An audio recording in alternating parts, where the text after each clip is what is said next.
realmente fue como una experiencia muy enriquecedora. Importante, pues a mi edad no es como tan frecuente que nos hagamos el autoexamen de mama. Yo que trabajo todavía incluso con pacientes de mi misma edad, ellos me dicen como ya está, uno también se tiene que hacer el autoexamen de mama. Y la respuesta es claro, o sea, nos tenemos que hacer el autoexamen. Entonces en mi caso me hice el autoexamen de mama, me encontré pues como una anormalidad, una bolita que no hacía parte como de mi autoexamen regular. Entonces ahí se me prendieron las alarmitas y yo dije, esto no está tan normal, voy a consultar, ¿cierto? Efectivamente pues me hicieron la ecografía y finalmente pues salió el diagnóstico de cáncer de mama. Muy joven sí, pero realmente pues fue un proceso que asumí con toda la valentía del mundo y que acompañado pues obviamente de mis amigas, de los médicos, de mi familia, logré superar.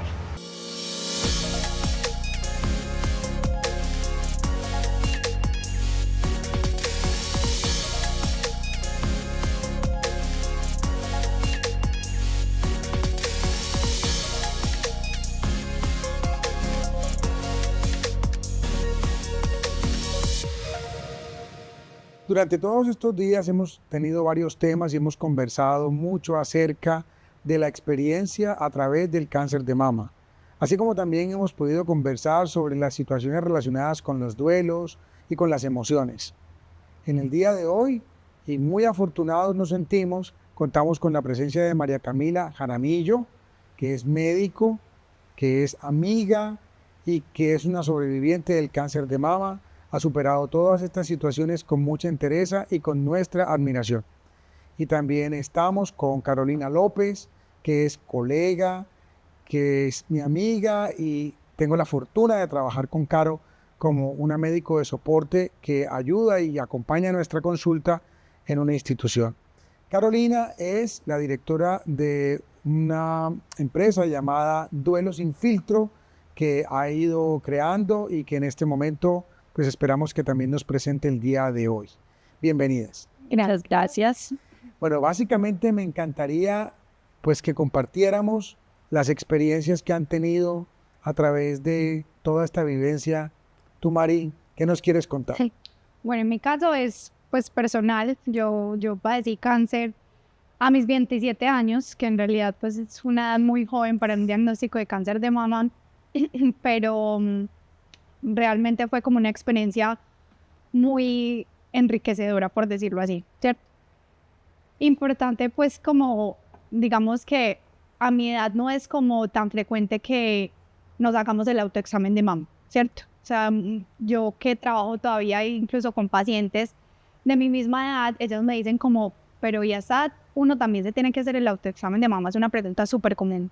Y la respuesta es claro, o sea, nos tenemos que hacer el autoexamen. Entonces, en mi caso, me hice el autoexamen de mama y me encontré pues como una anormalidad, una bolita que no hacía parte como de mi autoexamen regular. Entonces ahí se me prendieron las alarmitas y yo dije, esto no está tan normal, voy a consultar, ¿cierto? Efectivamente pues me hicieron la ecografía y finalmente pues salió el diagnóstico de cáncer de mama.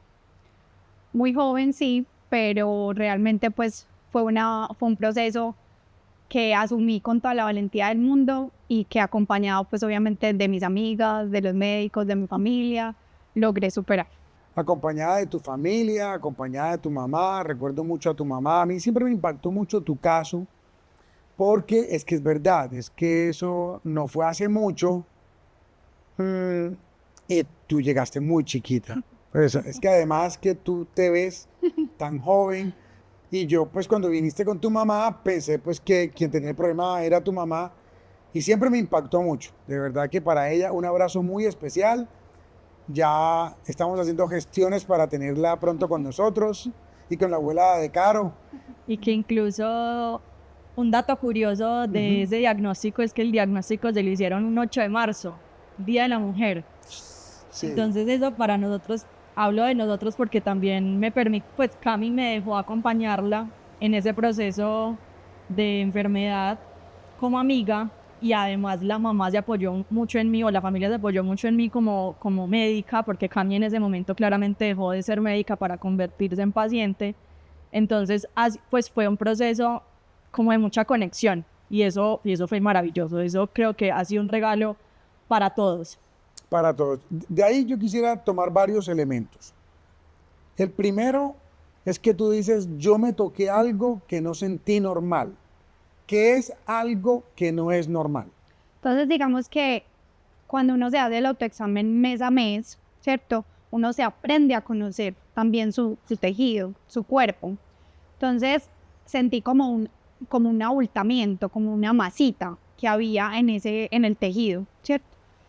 Que no me dolía, incluso, pues era totalmente asintomática, pero no hacía parte de lo regular, que yo mes a mes me conocía. Pero entonces tú sí te hacías el Yo me autoexamen. hacía el autoexamen de mama. Es que tuvimos un programa con Lina Inestrosa y Lina nos contaba, Lina tiene una historia muy charra en la que ella cuenta que ella no se hacía el autoexamen porque ella dice, yo no sentía que a mí me podía dar, ella se sentía siempre joven y que no le iba a tocar. Y que vio una paciente de 19 años, Majo, pues Majo Sí. es muy jovencita, y Majo dice, no, Lina le preguntó, ¿cómo te diste cuenta? Y yo digo, no, es que yo regularmente me hago mi autoexamen. Es que no es usual que una mujer No es jovencita. usual. Yo creo que obviamente en mi caso también aportaba que yo era muy consciente por ser del ámbito de la salud, ¿cierto? Sí. Entonces obviamente estaba más pues como familiarizada con el autoexamen de mama, pero claro, es que la mayoría de veces las pacientes de nuestra edad no se hacen el autoexamen de mama. Entonces, digamos que aquí radica la importancia de un diagnóstico temprano que de pronto influye muchísimo en el desenlace, ¿cierto? Tocándose, o sea, haciéndose el autoexamen. Bien, entonces tú te tocas el duro y tú pensaste que ese durito podía ser algo benigno. Sí, Tú no pensaste en nada malo. total. O sea, mi primera impresión fue que podía tener otro diagnóstico, pero que a mi edad, pues no iba a tener un cáncer de mama. Esto es muy raro. Listo. Y te hacen el diagnóstico y empezó el tratamiento. Y Caro dice, se apoyaron en mí. No, tú dijiste, es lindo porque este proceso ha permitido o permitieron que yo interviniera. Sí. Bien, uno, ¿eso cómo lo sabe? Uno pide permiso, te piden ayuda. Pues a ver, la verdad, yo desde el día uno sí le dije a Cami como, o sea, sí le pedí permiso porque bien o mal ella entró en un proceso de mucha vulnerabilidad, tanto física como emocional. Y como nunca habíamos enfrentado una cosa de esas tan cercanas de ella y yo, ni ella y su familia, Sí. entonces pues las vulnerabilidades y los procesos se manejan diferentes. Cada persona lo puede manejar diferente. Entonces yo sí pedí esa autorización de parte de ella e incluso le dije, si tú quieres decir, el día del diagnóstico, incluso que yo fui a su casa, porque la mamá fue la que me llamó, Camila ni siquiera me contó a mí, me llamó la mamá, me dijo, los exámenes salieron mal, yo le dije, ¿tú quieres hablar? Me dijo, no, no quiero hablar, se puso a llorar, yo listo, lloremos. Y nos permitimos también las dos como liberar esas emociones. Y le dije, tienes todo el derecho a sentir rabia, tienes todo el derecho a sentir tristeza, tienes todo el derecho a callar, lo que tú quieras sentir está bien. Pero sí pedí un permiso, la verdad sí pedí un permiso. Y por parte de la familia, pues innatamente, la verdad, la mamá me tiene mucha confianza y me preguntaba cosas desde el área de la salud, porque de verdad, Cami, y eso se lo respeto mucho porque se convirtió en un paciente, porque uno muchas veces desde el área de la salud es un paciente muy difícil. Entonces, ella se convirtió en paciente y se entregó en energía, corazón y todo para transitar esa enfermedad y dejó la parte de la medicina a los médicos. Sí, yo creo que eso tengo que reconocer que es absolutamente cierto. Cuando yo he tenido que ser paciente, es difícil ser paciente porque uno quiere opinar. Sí, ¿Cómo claro. lo manejaste? Decidí como eso, entregarme al proceso, ¿cierto? Ya tenía el diagnóstico, ya yo iba a transitar eso de la mejor manera, pero quería vivirlo como literalmente un paciente, no opinando desde, bueno, uno tal vez a veces sobrepiensa porque uno sabe un poco más allá de, entonces uno a veces se adelanta, esto va a salir así o me van a hacer esto, pero realmente yo decidí como, bueno, voy a dejar esto en manos de quien realmente sabe y decidí transitarlo normal, o sea, sin preocupaciones, entregarme a lo que iba a hacer. Sí, bueno, era un proceso de, venían cambios físicos, obviamente, que yo creo que a mi edad impactan un poco más. No voy a decir que en todas las edades puede impactar, pero cuando somos jóvenes yo creo que a mí lo que más me angustiaba tal vez era la caída del cabello, mis cambios físicos que iba a tener, si iba a quedar con una mamá o iba a quedar con las dos. Eso realmente era como que mis angustias, por decirlo así, ¿cierto? Que inicialmente pueden sonar como algo muy banal, pero realmente cuando uno lo vive es todo. es todo. Es todo. Cami, ¿y pensaste en que te podías morir? Sí, claro. Sí. Y creo que cuando nos vimos la primera vez, yo te hice esa pregunta, Sí. que según como tú veías los exámenes, si creías que me iba a morir. Yo creo que una pregunta muy normal cuando uno Sí. enfrenta, digamos que un cáncer, y hace parte como de las preguntas del ser humano, por decirlo así. Pero a medida que uno va empezando como el proceso, va entendiendo de pronto cómo es la muerte, si tiene miedo o no a expresarlo, porque muchas veces uno no expresa si tiene miedo a morir o cómo va a morir. Y para eso también están los amigos y la familia, ¿cierto? Que ese es un apoyo muy grande de uno. Al principio, como decía Caro, yo no quería como hablar, pues es como el primer choque que uno tiene frente a ese diagnóstico, pero ya después sí empecé a hablar con Caro, a decirle me siento así, estoy angustiada, o hay días en que uno está muy feliz y muy contento y uno tiene la esperanza a tope y uno dice voy a salir de esta, o sea, es como una montaña rusa, o sea, uno pasa por todas las emociones, pero finalmente, digamos que con el apoyo que tuve, yo creo que fue más fácil transitar. Más fácil. Claro, cuando una persona se enfrenta a esto, digamos, habrá muchas situaciones particulares, uno es de una manera, otro es de otra, pero hay una generalidad. Sí, porque, a ver, la palabra cáncer tiene un impacto social, emocional, espiritual alto, ¿cierto? Entonces a vos se dicen tengo cáncer y lo primero que se piensa es me voy a morir. Sí. Es igual a cáncer, igual a muerte.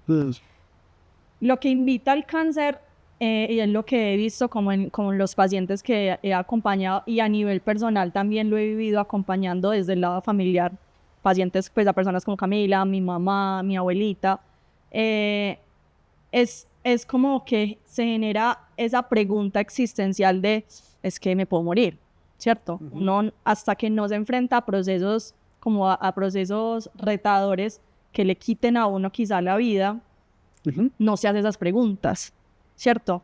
Entonces te enfrenta a la creencia de qué significa la muerte, dónde voy a llegar, cómo estoy viviendo, qué relación tengo con la muerte, ¿le tengo miedo? ¿No le tengo miedo? ¿Qué va a pasar? Tus seres queridos. Mis seres queridos, ¿qué van a pensar? ¿Cómo van a quedar? ¿Cierto?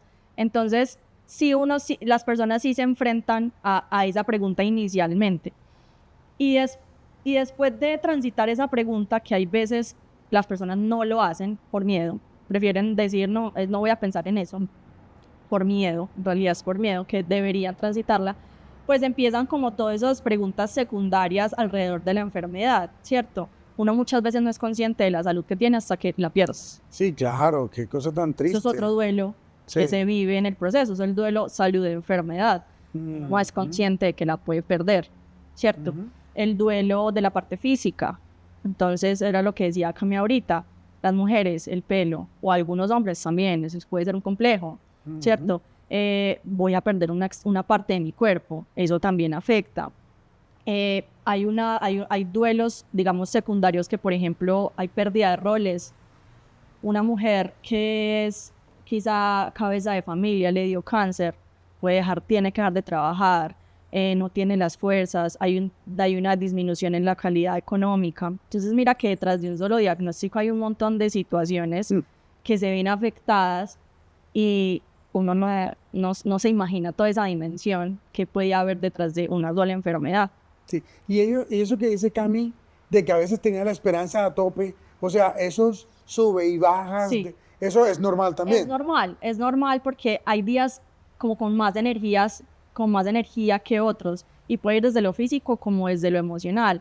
Y por eso yo muchas veces a los pacientes les hago tanto énfasis en reconocer esa vulnerabilidad. Está bien estar triste, pero también está bien sentirte feliz, salir a disfrutar. Es que el cáncer, claramente dependiendo clínicamente de cómo esté, pero vos puedes seguir saliendo, si quiero salir o reunirme con mi familia, me reúno con mi familia, y todo ese componente social que hay alrededor, que ojalá todos tuvieran esa red social, esa red de apoyo, que para mí es una de las herramientas más importantes, sí hace que esos días de pronto de mayor energía sean un poco más seguidos, sean un poco más frecuentes, y eso sí ayuda a transitar mucho mejor el proceso. Bueno, tú tuviste un tratamiento con muchas cosas, ¿cierto? Empecemos. Quimioterapia, ¿era más duro o menos duro de lo que te imaginabas? Era menos duro de lo que me imaginaba. ¿Qué te imaginabas? Yo me imaginaba tirada en la cama todo el tiempo, Sí. vomitando, Ajá. con energía en el piso, como así, como pálida, tirada literalmente. Moribunda. Bueno, ¿y cómo fue? Fue lo contrario. Sí. Los primeros días, claro, queda duro porque es que es una quimioterapia, ¿cierto? ¿Qué da? Digamos que a mí el segundo día sobre todo me daban muchas náuseas, que fue mi principal síntoma, las náuseas. Sí. Vomitaba, claramente. Y sí me daba como malestar, pues como si me fuera una gripa así fuerte, como que uno se quiere quedar acostado, Ajá. ¿cierto? Y eso me duraba como 3, 4 días, ¿cierto? Y ya después yo no sé, yo revivía Sí. y volvía. Extra fuerza.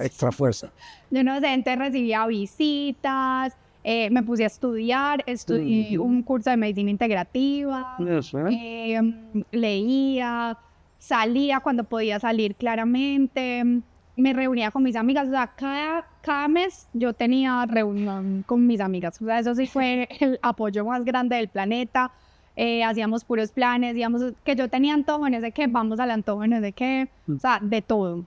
Me reunía con mi familia, o sea, hacía muchas cosas, entonces yo creo que pasaba más días con más energía. Que menos días sin energía. Sí. Y en cuanto a la caída del cabello, Yo creo que esa fue mi parte más difícil. sí.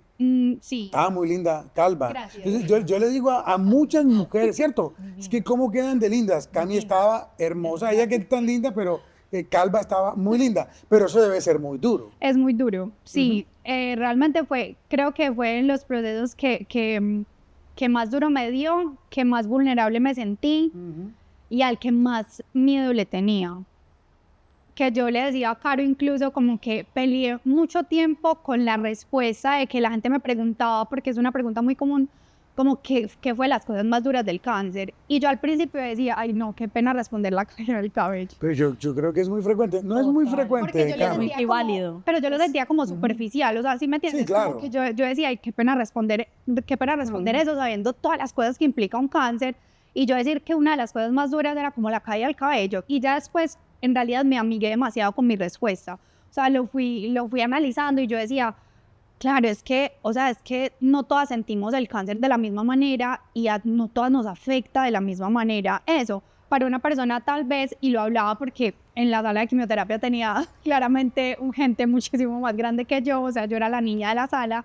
Entonces yo hablaba con las señoras que estaban en la quimioterapia y ellas me decían como, no, pues el pelo, no, eso vuelve a crecer. Y yo, bueno, sí, eso vuelve a crecer, pero para mí, o sea, para mí era muy importante. duro. Incluso, pues a manera de anécdota, con Caro hicimos un ritual el día que yo me tuse.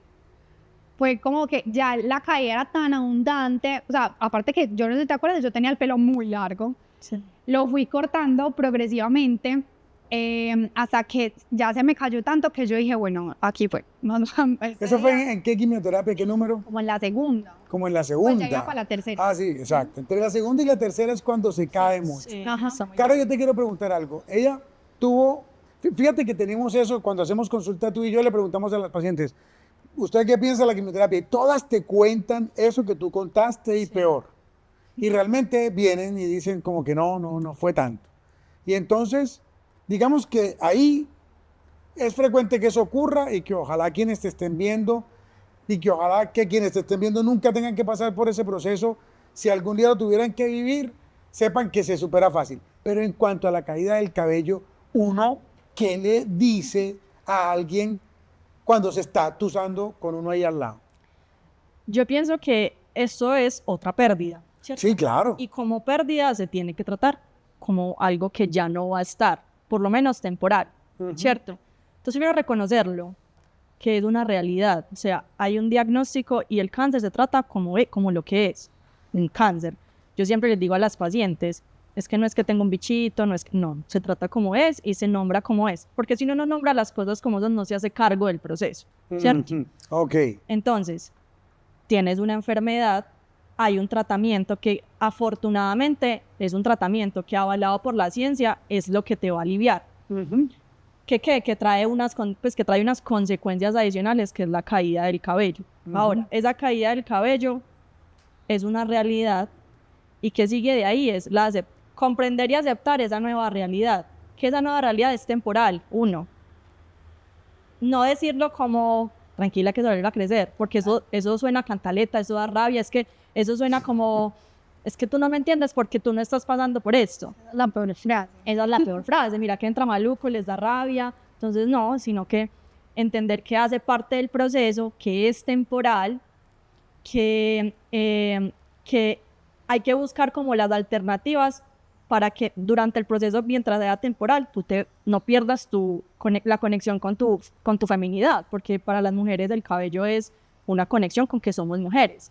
Entonces quizá es buscar unas herramientas diferentes mientras tú te adaptas a este tránsito. Entonces, por ejemplo, maquíllate bien lindo. Por ejemplo, Cami se maquillaba súper bonito, se compró unas aretas súper grandes, entonces le resaltaba la cara, se pintaba los labios súper bonitos. Entonces eso la ayudó a no verse tan perdida o a no desidentificarse tanto de la Camila que era. Ah, ok, perfecto. Sí, la identificación con lo femenino. Ajá.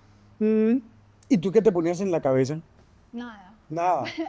Hay unas que se ponen turbantes, quedan muy lindas. Sí. O sea, digamos que yo creo que en esa parte del duelo está súper válido experimentar, porque no todo el mundo se va a sentir cómodo con las mismas cosas. Entonces, claro, por ejemplo, nosotros fuimos a una fundación de pacientes con cáncer donde hacen las pelucas, ¿cierto? Sí.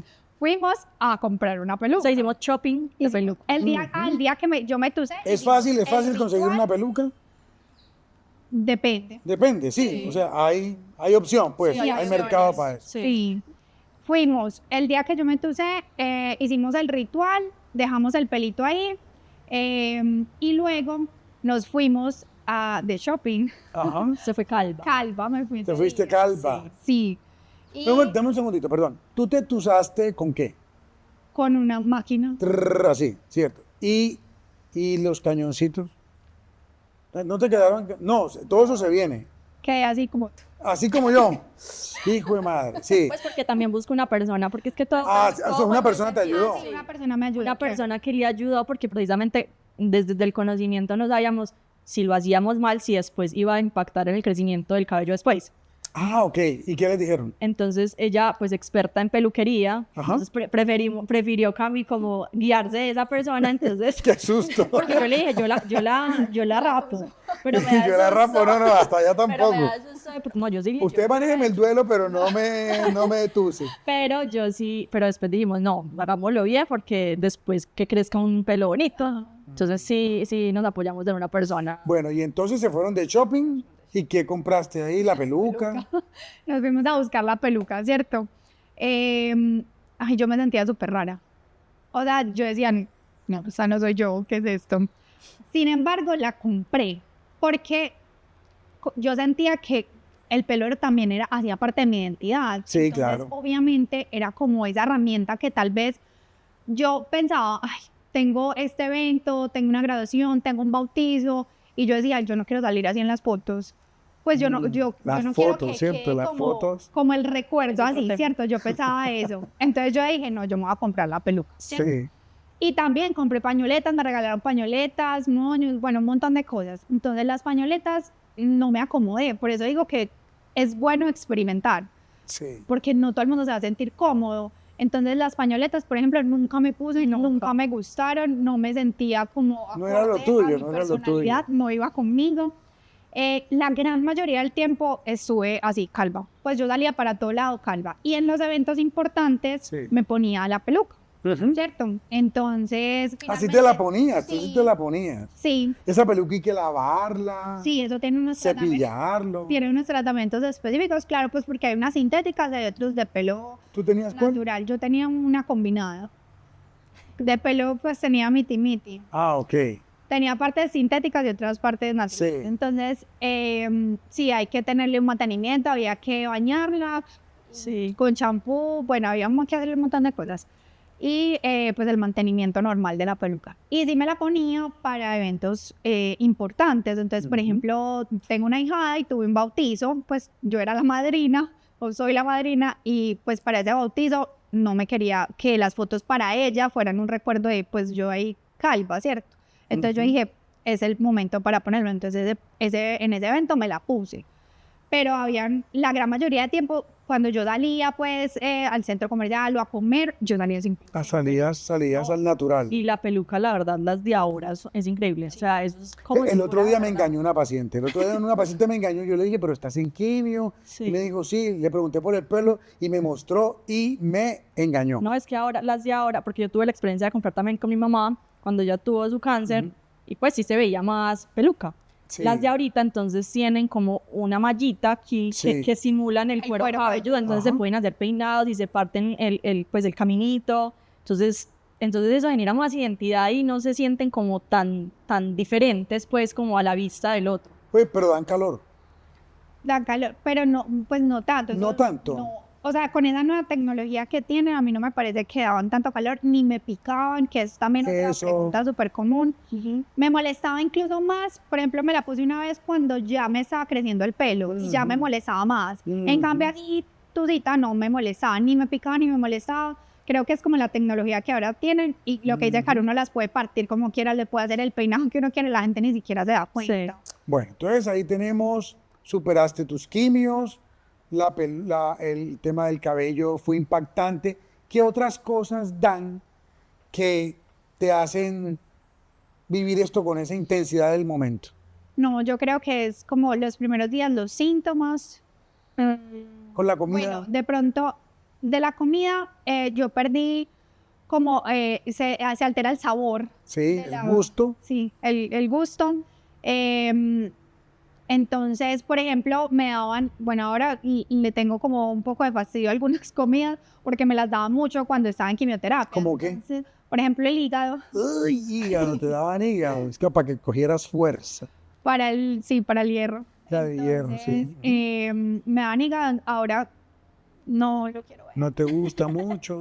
¿Olores? ¿Hay olores que te recuerdan a eso? Pues de pronto la entrada como a la clínica del el olor. Eso pues, te queda. sí, de pronto el eso olor. queda marcado. Ya, solamente como eso. Pero así que yo te diga como que las comidas, no, yo comía muy bien. Tú comías muy bien. Claro, cuando una persona está en quimioterapia, nosotros le contamos, cuando estoy contigo en la consulta, les contamos que las quimioterapias antes pueden incluso aumentarlas de peso, porque tienen esteroides y porque, como dice Cami, se empieza a afectar el gusto. De los últimos sabores que se pierden es el dulce, entonces la gente sigue comiendo cosas muy dulces. Uno, ¿qué le puede regalar de comida a alguien que está en tratamiento de quimioterapia? Ay, pues la verdad intentamos que no sean muchos dulces. En realidad, Muchos dulces. Que no sean muchos dulces. Ajá. Eso sí se debe disminuir casi que por completo. Casi que por completo. Como en la alimentación durante el proceso. Y que incluso muchas veces yo les digo a los pacientes, esta alimentación que estamos construyendo en este momento, ojalá sea un regalo para ti posterior a terminar el Claro, tratamiento. que quedes con Que quede esa... ese hábito, ¿cierto? Uy, sí. Frutas, pues Ok. frutas sí. Obvio también tienen azúcar pues y fructosa, pero Finalmente es natural. finalmente es algo más natural. Proteína, proteína sobre todo la blanca pues. Disminuir como todo lo que tenga que ver como con la leche animal. Pues, Debe caer mal. con sí, las además quimios. cae mal, sí. Pero ¿Sí? sobre todo eso. Mira, y la posibilidad de la hidratación, Sí. mantenerla. Sí, por ejemplo, paleticas naturales es una Sí. muy buena opción. Primero, porque son naturales. Y segundo, quita las náuseas. Ayuda mucho con Ah, la- también. Ayuda mucho con Y las también náuseas. dicen que ayudan con la mucositis, Sí. que es esa boca Sí. seca. como esas paleticas caseras, son muy buenas para no va a llevar un regalito a una visita. Ajá, Es lleva una su muy país. buena regalo. Paletas sin Sí. azúcar, paletas de agua Sí. sin azúcar, frutas, era lo que más me llevaban de... Bien, tuviste cirugía, la cirugía fue lo que te imaginabas, fue mejor, fue No, peor, fue muchísimo mejor. fue muchísimo mejor. La cirugía fue un proceso más fácil en tu caso, porque tú tuviste una respuesta fantástica y pudiste acceder a una cirugía mínima, realmente eso fue una ventaja. Y luego radioterapia, ¿qué tal la radioterapia? Cuando uno se tiene que enfrentar, yo conozco desde afuera, uno ve allá la máquina y uno la ve como una silla eléctrica, pero finalmente, ¿cómo fue ese acercarte a la radioterapia? Bueno, la radioterapia realmente incluso también es un proceso fácil que Sí. uno... El piensa más que fácil, una- Cami. Es el más fácil de es el todos. más fácil. Es el más fácil. Ujú. Sí, el más fácil de todos. Uno, claro, está la máquina encima gigante de uno y uno dice como que es eso, pero realmente pues no se siente, en mi caso yo no sentí absolutamente nada pues durante la irradiación, pues por decirlo así, nada. Y ya en las últimas, bueno, el cuidado de la piel, que es supremamente, yo creo que eso es como lo que uno más le tiene que apuntar mientras está en la radioterapia, entonces demasiada hidratación, o sea, yo era la loca de las cremas, yo me hidrataba todo el tiempo. Para evitar pues que me quemara, por decirlo así. Y ya muy al final me daba como un poquito de dolor de cabeza. Cansancio. Cansancio. Lo que llaman sí, es astenia, Eso. fatiga y molestias.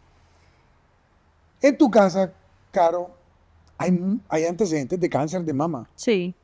¿Cómo, y tú eres médico y estás acompañándolas, cómo enfrentas ese tema bajo tu experticia? Mira, antes como de saber, desde la parte de medicina, yo como todo lo que se ha estudiado, la parte de cáncer y sobre todo creo que los cánceres que más ha estudiado es del de mama. Antes de saber eso, tenía miedo, ¿cierto? Tenía miedo, incluso yo decía, yo no quiero tener una hija mujer. Me daba susto tener una hija mujer, pues porque la probabilidad era mayor, sin yo hacerme exámenes, ni pruebas genéticas, ni nada. Después de que mi mamá le diagnosticaran cáncer, mi mamá falleció de cáncer, luego mi abuela también ya ha superado 2 cáncer de mama, yo me entendí la enfermedad, ¿cierto? Y ya cuando me convertí en médica, como que me paré en la realidad de lo que existe de la enfermedad. Y yo dije, sí, listo, está un diagnóstico, pero también hay tratamientos. Si me da la enfermedad, hay solución, ¿cierto? Si tengo que pasar por la enfermedad, pues transitamos el proceso. Hoy soy muy juiciosa con los tamizajes, citas cada 6 meses con mastología, ecografías, resonancias, me hice examen genético, o sea, como que me llené todas las herramientas que existen desde la parte científica, eso me genera mi tranquilidad. Y a nivel como emocional, pues hacer como paces con un diagnóstico y que si llegan en algún momento, pues aquí estamos para transitarlo, y si no llega, maravilloso. ¿Y con el autoexamen? Y el autoexamen me lo hago cada mes, incluso desde el diagnóstico de Cami, supremamente puntual, además. Es de todas mis amigas. Exacto, supremamente puntual, pues yo sí ya tenía todo el antecedente de mi mamá, pero como que fui ya más alerta y más consciente, entonces el autoexamen completamente necesario, y ya uno conociéndose sus mamás, uno ya sabe cuál es la anormalidad, porque no todas las mamás son iguales, no todos los senitos de todas son iguales, entonces yo creo que ese es lo primordial, el factor primordial, uno conocerse uno para saber cuándo hay algo diferente. Si uno no se toca, no conoce qué es lo diferente. Sí, he contado alguna vez la anécdota de hace muchísimos años de una persona que trabajaba en el área de la salud, una enfermera que vino a la consulta y primera vez que la conocía y me dijo, yo quiero mostrar lo que tengo, pero no se vaya a asustar. Y yo no entendía, y cuando vi, era una situación desproporcionada de un tumor mamario, y yo le pregunté, fíjate, probablemente de una manera inadecuada, porque me dijo, no se va a asustar, pero uno como que Impacta. ¿no? Se impacta. Y yo le dije, ¿y por qué? Y ella me dijo, siendo enfermera, porque yo no me imaginaba que esto era anormal. Y yo decía, es que es una masa, es grande, se nota, es evidente. Yo digo, se echó como otro cuento. Pero a veces eso es lo que te pasa, ¿cierto? Claro. Uno lo niega. Uno lo niega. Y entonces, ustedes jovencitas y profesionales y que manejan todo esto, ¿qué sugerirían que les podríamos decir a nuestras pacientes o a nuestras amigas jóvenes que no son ni pacientes para que se enfrenten a esto sin temor? Literal es tócate para que no te toque. Ok. Realmente es como conocerse. Yo creo que esa es la mayor enseñanza. Como hay que tocarse sin miedo, porque yo creo que mucha gente no se toca por miedo a lo que va a encontrar. ¿Cierto? Entonces hay que quitar el miedo, hay que conocerse a uno mismo para luego reconocer que no está bien en ti o que es lo anormal. Si tú no te conoces, luego no vas a saber identificar cuando hay algo anormal en ese autoexamen de mama. Sí, no, me parece súper importante y que lo hagan sin miedo. ¿Tú qué piensas, Caro? No, yo me uno como a ese mensaje que da Cami desde el principal, o sea, de ahí se empieza todo. O sea, yo siempre, desde mi parte personal y desde mi parte profesional, pienso que es el primer paso para dar un diagnóstico o para omitir un diagnóstico, ¿cierto? Porque si no nos conocemos, pues no hay respuestas más allá. Entonces eso es como, comparto lo que dice Camila. Y cuando llegamos a acompañar a alguien que está en el transcurso de esta situación, ¿cómo podemos hacer para no desesperarnos? Porque a veces uno se debe desesperar. Por completo. Uno como, a ver, porque es que el cáncer afecta a todo el círculo social y familiar. Entonces, uno desde el otro lado del cáncer es otro tema y es un tema del que no se habla porque claramente nos centramos en el paciente y está bien. Pero nosotros como acompañantes, para no desesperarnos, yo creo que hay varias herramientas. Uno, aceptar también un diagnóstico de este lado. Aceptar que a nosotros como acompañantes del proceso también se nos pasa por la cabeza, es que ella se puede morir. Una persona que ama también se puede morir. Quizá nunca nos hayamos preguntado qué voy a hacer yo si esta persona no está. Entonces, aparecen un montón de preguntas. Entonces, pararle bola a las preguntas y responderlas como con toda la vulnerabilidad del caso. Ser empáticos con nosotros mismos para respondernos esas preguntas. 2, creo que abrir esa puerta y esa brecha, cerrar esa brecha entre paciente y familiar y ser vulnerables entre los dos, porque me pasa mucho con los pacientes y lo viví con mi mamá, que mi mamá por ser la fuerte, por yo no quiero preocupar a mi familia, vivió el proceso muy sola. Entonces yo pienso que eso no es necesario. Tanto sufrimos las dos partes. Termina siendo muy doloroso sufre el finalmente. Paciente y sufre la familia. Entonces, ¿por qué no? Todos tienen miedos parecidos. Sí. ¿Por qué no hablar de esos miedos? Entonces, esa comunicación entre las dos partes creo que es otra herramienta fundamental. Y lo otro, una herramienta muy hermosa es ritualicen la vida, ritualicen el proceso, véanlo con todas las intenciones del mundo. Un proceso retador es un proceso que trae propósitos. Si uno no lo ve desde ahí, uno lo ve como un castigo, sufre. Entonces, si vos lo ves como con un para qué, claro que para llegar al para qué pues se demora un poco incluso, pero no importa. O sea, lo importante es que uno tenga esa disposición de entender el proceso. Entonces, desde la parte del acompañamiento también es de entender para qué llegó esta enfermedad a esta familia. Y desde la parte de salud también, es que la salud también se me puede acabar a mí. ¿Qué estoy haciendo yo por mí? Entonces, mira que son un montón de cuestionamientos que llegan desde uno como familiar. Entonces, para no desesperarse es vivir el proceso. Yo siempre digo que el cáncer se vive día a día. Entonces, vivir día a día, tanto para el paciente como para el acompañante. Y yo creo que ese caro es muy importante y es que nosotros, pues en mi caso, en todo ese año del cáncer, cambiamos como esa mentalidad y nuestra pregunta siempre era, no preguntémonos por qué me llegó a mí, sino para qué. ¿Para qué? Y no solo a mí, sino como dice Caro, a cada uno, porque a cada uno que estuvo a mi alrededor, algo le impactó mi historia, ¿cierto? Entonces, Caro, por ejemplo, me agradecía siempre que yo lo hubiese dejado entrar a acompañarme en ese proceso, ya que con su mamá no fue posible. Entonces ella me decía, yo te agradezco que me hayas dejado entrar y acompañarte ahora y puedo vivirlo realmente cómo es transitar el cáncer, ¿cierto? Porque claramente desde lo que vivió su mamá, nosotros creemos que fue incluso por protegerla. Por completo. Ella la excluyó un poco, por decirlo así, por protección, obviamente, de una madre. Pero ahora que ella lo pudo vivir conmigo, entonces ella me decía, algo tiene que estar haciendo tu cáncer en mí y hay un propósito para que yo evalúe que en mi vida, qué voy a hacer con esto, un mensaje que me está llegando, ¿cierto? Entonces tratamos de cambiar siempre esa pregunta de por qué a mí a para qué a mí. Muy lindo, muy lindo. Yo creo que hay mucha gratitud en todo lo que han contado. La gratitud es fundamental en todo este proceso. Nosotros estamos muy agradecidos de que hayan venido, de que nos hayan contado esta experiencia. Te felicito porque estás muy bien, saludable. Caro, gracias. Vamos a seguir teniendo espacios para conversar y espero pues que todas las dudas que existan, inquietudes y motivaciones que genere esta entrevista nos las hagan saber y las preguntas que quieran transmitirle también a Carolina y a Cami nos las hagan llegar y esperamos estarles dando respuesta prontamente. A todos y a ustedes, Muchas gracias. muchísimas gracias. Gracias.